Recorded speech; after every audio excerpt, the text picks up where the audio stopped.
Yes. Okay. Welcome you, sir. Please start your conclusion speech. Thank you.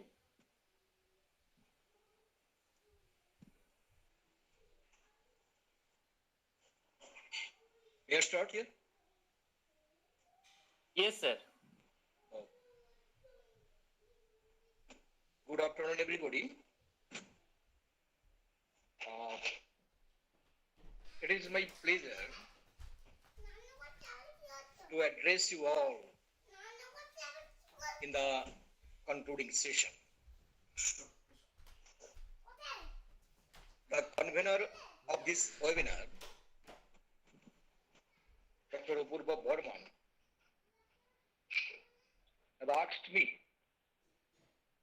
to deliver a concluding lecture on the courses of discussion that we have from last 3 days.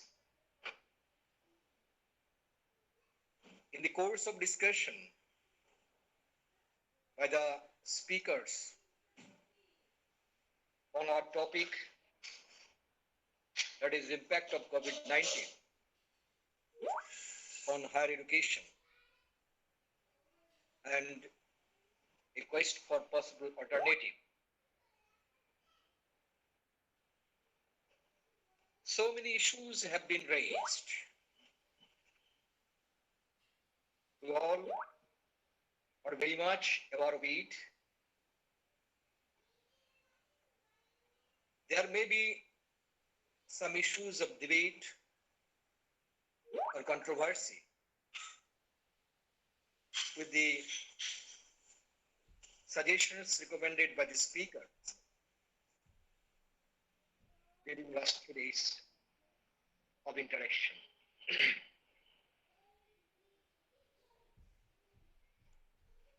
In my opinion, I think it is really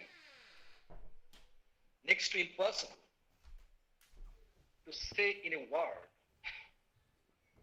what will be the standard and exact alternative of the conventional teaching learning process.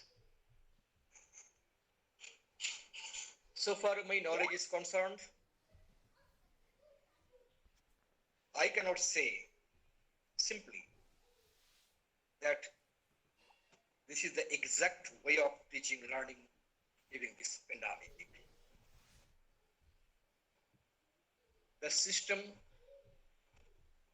of teaching learning which we adopted for a long time cannot be changed in a day. This age-old system of teaching and learning, in my opinion, cannot be replaced within a very short period. We know our higher educational institutions are not yet possible in a position. Even so far I know, our government is not in such a position to replace this conventional teaching learning within a short period. Quite naturally, the question arises and some initiatives have to be taken in all possible ways to find out an alternative.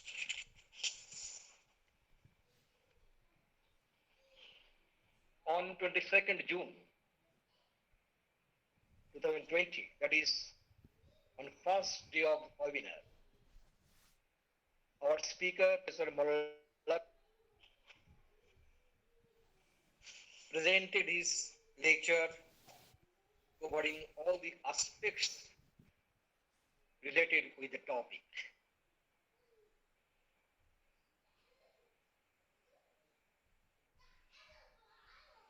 Due to some technical fault, I couldn't follow his total lecture, but in some parts, I noticed that in the course of his discussion, so many issues have been raised. I don't like to repeat what I understood. I just want to mention a few points. Number one, in the COVID and post-COVID situation, educational system require an overall change. Number two, at present or immediately, our rural India is not prepared for getting online teaching. Number three, on the part of the faculties, there are also some problems due to lack of skill for use of electronic tools and devices. I think nobody will differ with his opinion. These problems are very much with us, and we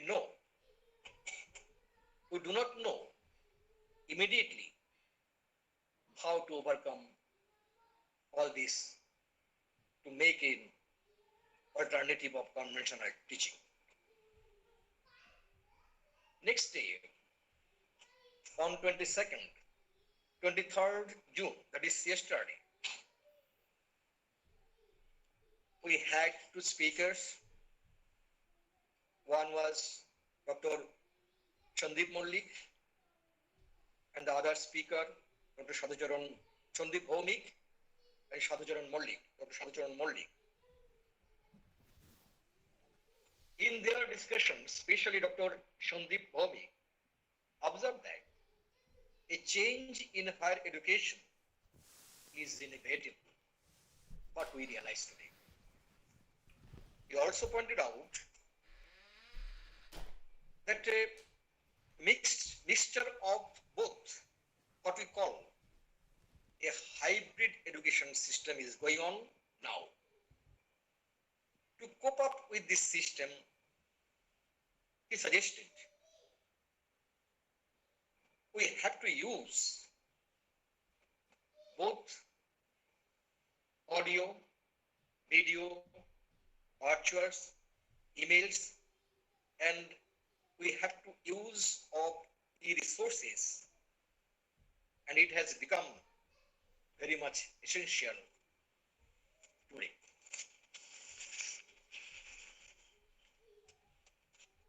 Next, Dr. Sadhucharan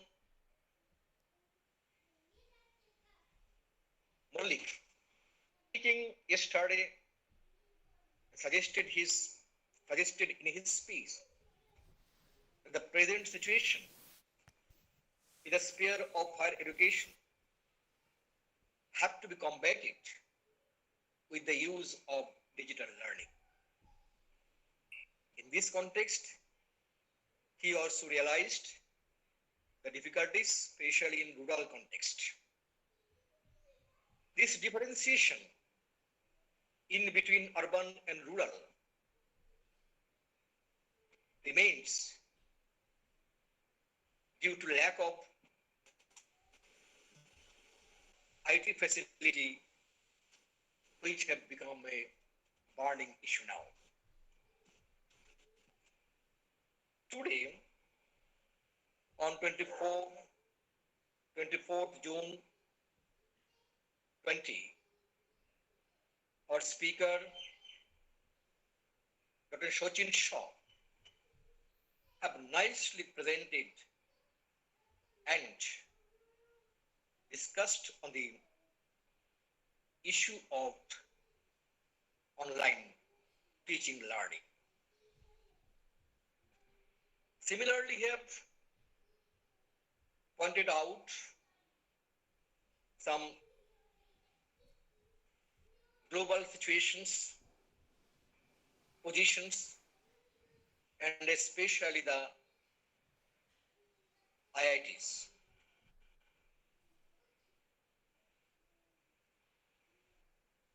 So I followed him. Hello? Hello? Hello, sir. Please continue. Someone. Hello. Yes, you may Hello. continue, sir. Yes. Okay. According to the speech of Dr. Shochin Shaw, he clearly pointed out that online teaching cannot be an alternative of our conventional teaching learning process. Face-to-face interaction indeed is very much necessary for better understanding of the courses of study. It is also known to all of us in the perspectives of urban and rural. Exact statistical figure is not available, but it is tentatively, I can say, more than 50% of students are suffering for a lack of infrastructure. So due to so many reasons, most of the universities and colleges, there are no adequate IT facility which can provide an alternative or supportive teaching learning. Our last speaker was speaking just few minutes back. Dr. Pranab Sarkar also presented his discussions, taking into account so many statistical figures in the field of higher education since 1950. Statistically, he has presented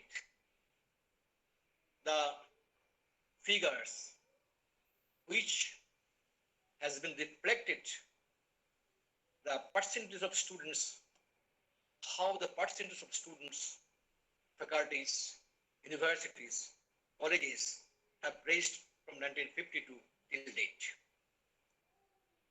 He mentioned a very important thing, that online teaching is not at all an alternative, but a supplement. This supplement is also, I think, obviously it is an alternative during this pandemic. At the end of the day, at the end of the discussion, it has become clear that during this COVID-19 situation and thereafter,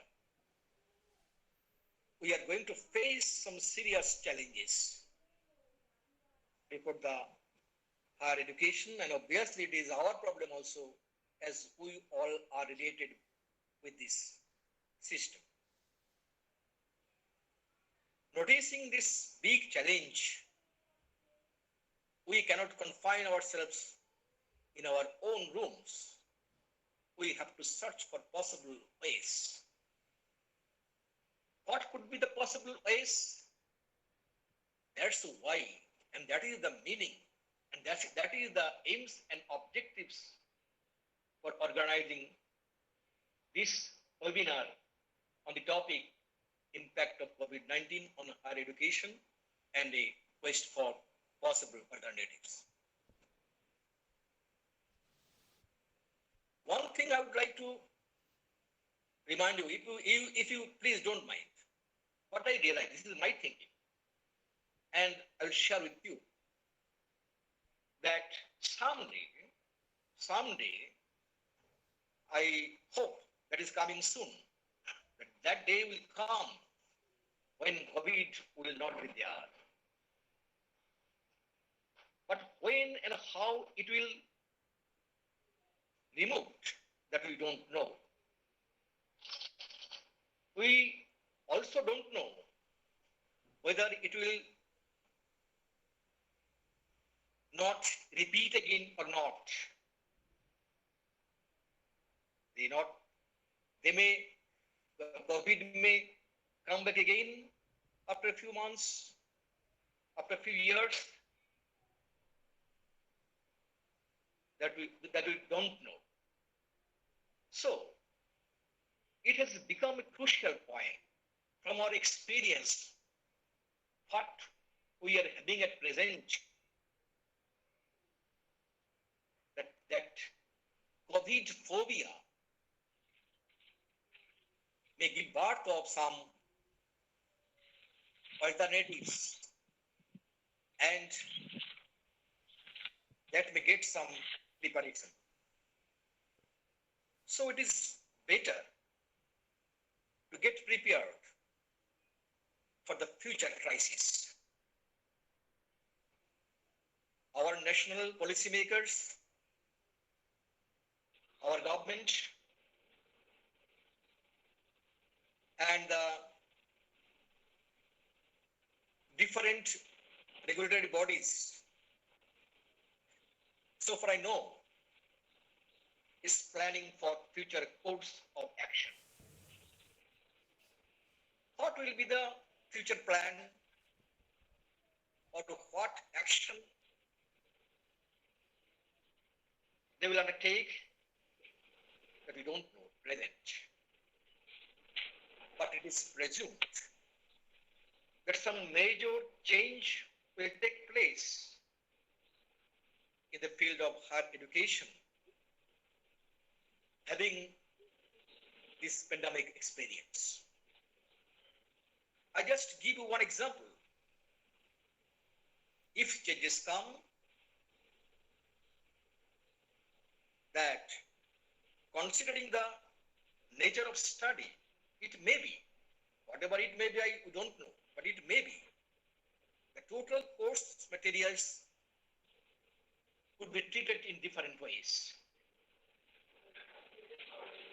I like to say that considering the nature of study, the course can be divided. A portion of it may be taught in online mode, and the rest in the classroom teaching. Somebody may raise questions that how it is possible. But it is a feature of that not of mine. Online teaching in some spheres, in some courses is possible. Just you see display of chart, map, diagram, table, etc., which are required for a particular course of study, can be displayed, and that doesn't require face-to-face interactions always. But the rest, which require the face-to-face interaction, eye contact, that must have to be performed in the classroom teaching. We know in the present system of our higher education, semester systems have already been introduced in all the universities all over India. Total course are divided in so many semesters, and the course of studies has to be completed within a short time. That may be the particular part of the course be taught in classroom teaching, and the rest which doesn't require classroom teaching may be completed through online. So, I don't know what is the future, what future actions will be taken. This is my assumption, and from that assumption I am speaking. So, it is necessary on our part to get prepared. Otherwise, so many complications will arise. Time have been changing very speedily, very quickly. most of the people, especially the senior persons like me, are not acquainted with this IT or ICT. We know one thing, you all know, that necessity is the mother of invention. That's why, within our limited capacity, we are becoming familiar and acquainted with the technologies. Technology has become an inevitable part of higher education. If we don't adopt it, it is not necessary to become an expert. We all are not expert. But some experts will provide you the facilities, and we have to acquire the minimum knowledge, implementing which we can continue the system. This is an assimilation. I am not advocating that online teaching is very much an alternative of conventional teaching. I am not in favor of that. But situation has rather compelled us to search for alternative ways. Someday will come, we will see from the experience of past. Our science and technology is developing very quickly, very speedily. So within a few years, it may be, I don't know, it may be that books will be replaced by computers, by internet, by tabs. Tabs will be the books which can be carried every time, everywhere. Requirement of hard copies are becoming very less important. Soft copies are becoming very popular. So, this is alarming. This COVID-19 have given a lot to all of us that we have to get prepared for both the systems. If possible, we will apply the conventional system of teaching, learning, direct interactions, face-to-face interactions. If not possible, if this type of crisis arises, then we can provide the or apply the alternative way by which you can continue the education system. We can reach to the stakeholders. So this is the words from my part, what I understand, what I know. I am not expert at all in this field. I just was listening the lectures delivered by the key persons and getting some informations from you, the speakers. I just added something. And again, I thank you all who came from abroad and from our India, participated. And at the same time, the participants from different parts of India, West Bengal, and abroad also, the participants, mostly they are university and college teachers. I convey my heartfelt thanks and gratitude to all of you. Thank you. And last of all, I again convey my thanks to the organizers of this webinar, especially the convener, Dr. Apurba Barman, Dr. Chandra Sinha, and all other persons related in the execution of this webinar. Thank you. Thank you all. Thank you, sir. Thank you, sir. Thank you. So,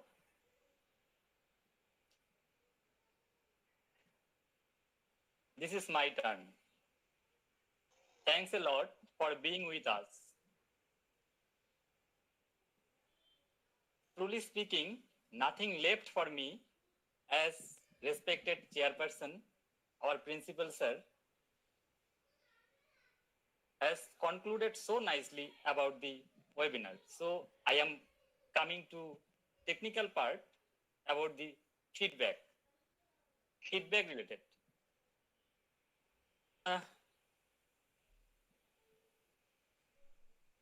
Feedback part of the webinar Dear sir and madam, please give your valuable feedback after participating the webinar. Don't restrict it up to participation and certificate. We may gather all our suggestion, knowledge, and summarizing it. There must be a scope to present the outcome of the webinar to our higher education authority. This will be the goal of our webinar. Finally,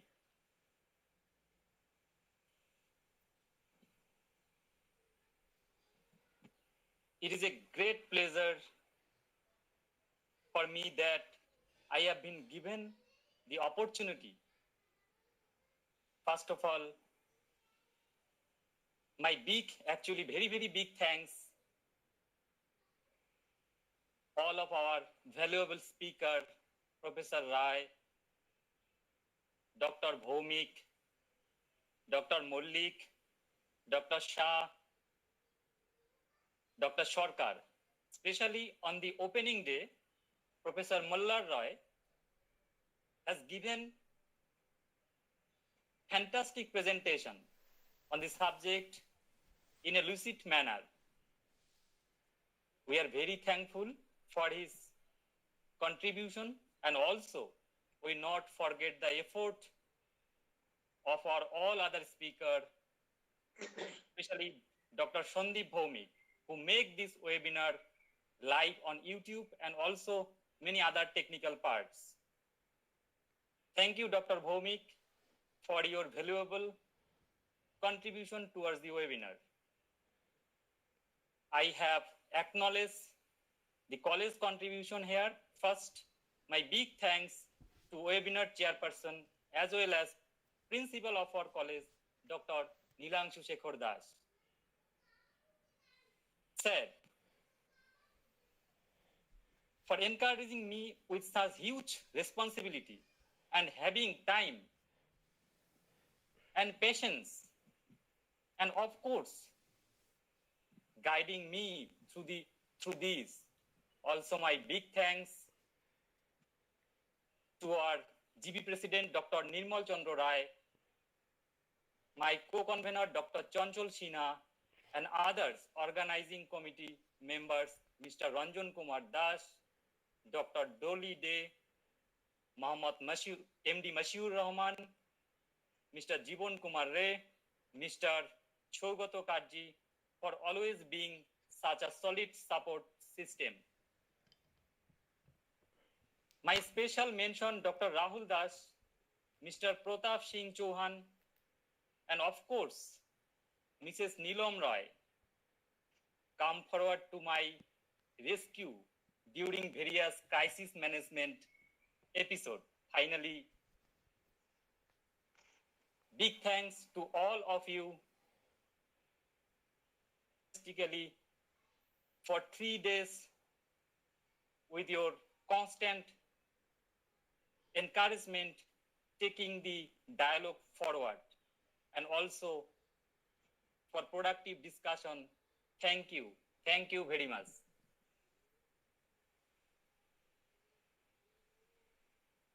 Thank you all. Good afternoon, sir. Yes, please. Sir, where should we get the feedback form? We are sharing feedback form through email. Please check your email. Okay.